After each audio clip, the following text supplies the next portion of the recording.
The crystal wineglass in my hand caught the light as Amanda's words sliced through the air. I wish you were never born. Time slowed as laughter erupted around my mother's dining table. My father's deep chuckle, my sister Jessica's snort, my mother's delighted giggle. The sound pressed against my skin like sandpaper. I set my dessert fork down with deliberate precision, the silver barely making a sound against fine china. My chest constricted as if someone had wrapped piano wire around my lungs, but I managed to keep my face composed, years of practice serving me well. I looked directly at Amanda, whose smirk faltered slightly when our eyes met. "Well, Amanda," I said, my voice steadier than I expected, "the feeling is mutual. The only difference is, I actually have the power to make that wish come true." The room plunged into silence, not the comfortable quiet of a shared moment, but the brittle stillness of shattered expectations. Jessica's fork hovered midway to her mouth. My father's smile froze, then collapsed. My mother's eyes widened in shock, her hand reaching reflexively for her pearls. That was the last night I ever sat at my mother's table. "My name is Naomi. I'm 32 and an English teacher. This is the story of how I disappeared from one life to reclaim another. I'm the middle child of 3 daughters. Parker, the oldest, was the golden child, straight-A student, debate champion, future lawyer. Even her mistakes were reframed as learning experiences. Amanda, the youngest, was the artist, free-spirited, dramatic, perpetually showered with affection even when she failed to launch at 28. "Creative souls need freedom," Mom would say as Amanda painted in the basement, living rent-free and consequence-free. And then there was me, Naomi. High school English teacher. Divorced. Modest apartment. Not a failure by normal standards, but in my family, I was the invisible one, the glue holding everyone else together while dissolving myself. I carried that role silently through childhood. At 10, I won a district essay contest. Mom skimmed the certificate, then immediately turned her attention to Parker's science fair project. "At least this might get her a scholarship," she said, as if my achievement wasn't worth celebrating for its own merit. At 12, I taught myself piano and tried out for choir. Amanda's artwork was proudly taped to the refrigerator, but my solo performance went unmentioned. "You have a nice hobby," Dad said vaguely, as if teaching myself music was a trivial pastime rather than an achievement of discipline and talent. Birthdays blurred together. One year, my cake was store-bought while Parker's featured custom decorations and Amanda's came with a handmade crown. I smiled in every family photo, but inside I felt like furniture, necessary but never truly seen. By the time I reached adulthood, my role was fixed. I became the caretaker of family peace, the one who remembered birthdays, who showed up early to help set tables, who listened patiently when everyone vented. I carried everyone's burdens, but no one carried mine. At that dinner table, watching them laugh at my expense, I realized it had always been this way. And I knew something inside me was about to snap for good. The dinner was supposed to be a celebration. Parker had just made senior partner at her law firm. Mom polished the good china while the lasagna baked in the oven and a chocolate cake cooled on the counter. Dad was already glowing with pride before we even sat down. Parker dominated the conversation with stories of courtroom victories, her new BMW, and the vacation house she and Robert were considering. Amanda pulled out her phone, scrolling through photos of abstract paintings as everyone leaned in, oohing and ahhing as if she were Picasso reincarnated. When it was my turn to speak, I mentioned a student of mine who had just won a regional writing contest, a child I had mentored and poured hours into coaching. "Oh, that's nice, honey," Mom said absently, already turning back to Parker. "Jess, tell us more about that case you won." The dismissal stung, but it wasn't new. I forced a smile, swallowed the bitterness, and let the conversation roll past me like it always did. Parker's triumphs were headlines. Amanda's hobbies became sacred art. And my victories? Mere footnotes no one bothered to read. I was the glue, always smoothing over conflicts, remembering birthdays, bringing thoughtful gifts, showing up. Yet somehow, I remained invisible. The lasagna plates were cleared. Wine glasses refilled. My father raised a toast, his words soaked with pride for Parker.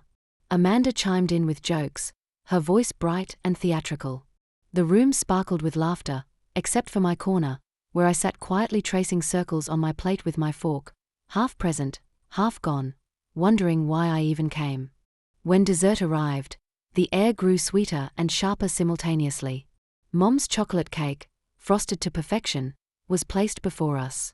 For the others, it symbolized family love. For me, it was a reminder of birthdays forgotten and moments minimized. The stories started flowing. Parker and Amanda recounted how they once convinced me I was adopted. Poor Naomi, Mom chuckled. So gullible. Dad laughed so hard he nearly dropped his fork.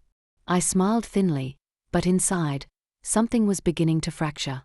Another round of memories followed, each at my expense. The ice cream truck lie, the stuffed animals that supposedly ran away, the cruel trick about my face sticking forever if I made certain expressions.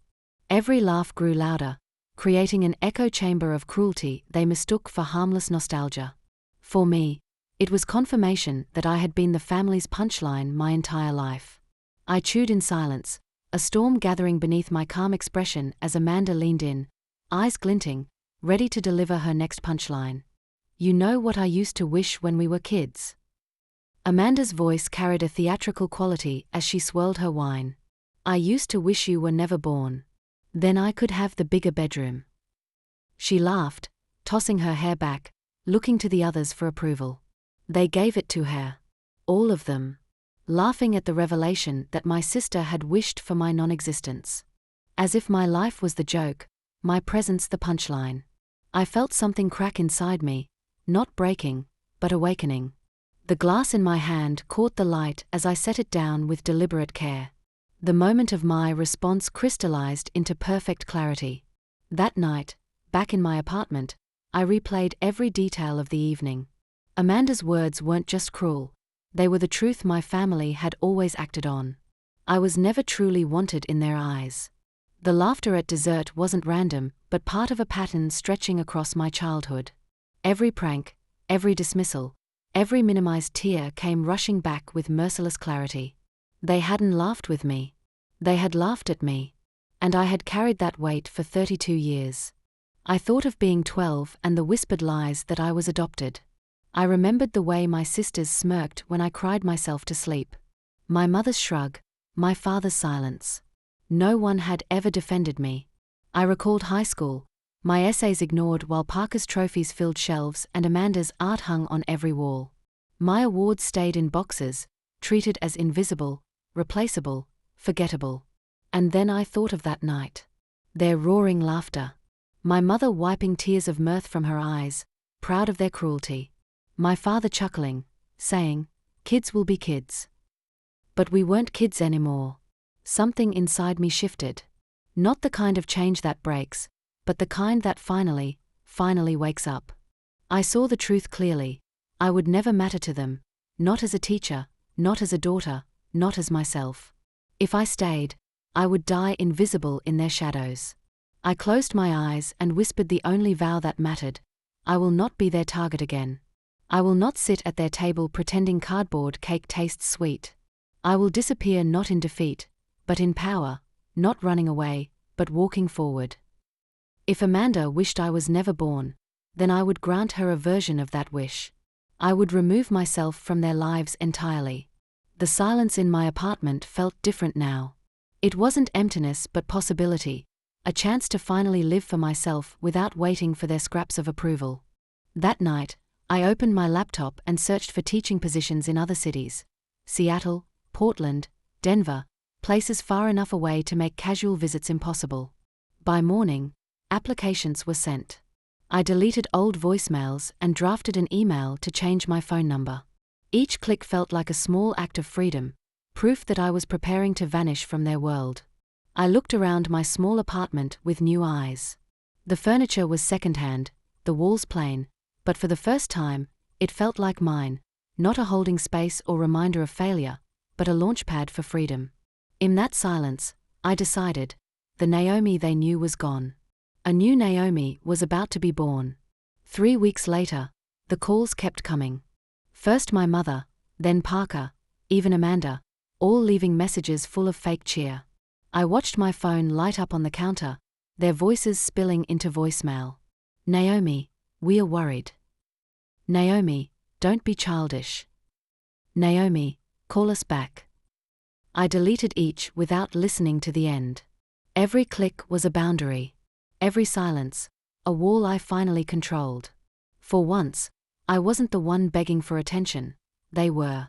Then came the knocks on my apartment door.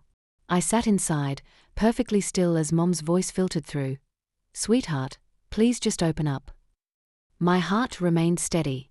She had laughed when Amanda wished I was never born. Now she was crying in my hallway, wanting access to the daughter she had erased. But I had already chosen.